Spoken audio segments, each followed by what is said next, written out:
সুপরিকল্পিত উপায়ে সিন্ডিকেটকে সুবিধা দেওয়ার জন্য এই সরকারের অবস্থা হলো যে সব দিক থেকেই মনে হয় যেন চুপচাপ বসে আছে।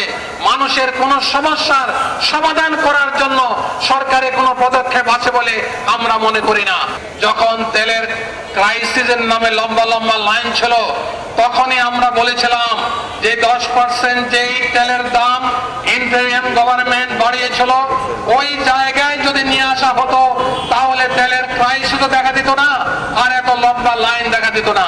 সুপরিকল্পিত উপায়ে সিন্ডিকেটকে সুবিধা দেওয়ার জন্য ওই সময় লম্বা লাইন মারিয়ে মানুষের দুর্ভোগ বাড়িয়ে তারপরে যখন তেলের মূল্য বৃদ্ধি করা হলো, সে এক দফা করা হলো, আজকে আবার আরেক দফা করা হয়েছে।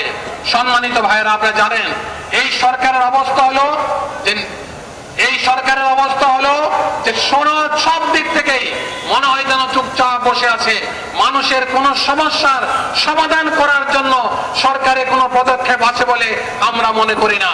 আইন শৃঙ্খলার পরিস্থিতির এতই অবনতি হয়েছে যে টেন্ডারবাজ, চাঁদাবাজরা, দখলবাজরা নির্বিঘ্নে নিশ্চিন্তে তারা আজকে তাদের কার্যক্রম চালিয়ে দেওয়ার চেষ্টা করছে এবং চালিয়ে যাচ্ছে।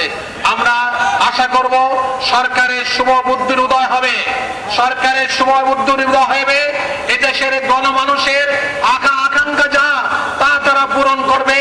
অন্যথায় এই জাতীয় অতীতের বেসিস সরকারকে যেইভাবে দেশ ছাড়া করেছে তাদেরকেও দেশ ছাড়া করবে ইনশাআল্লাহ।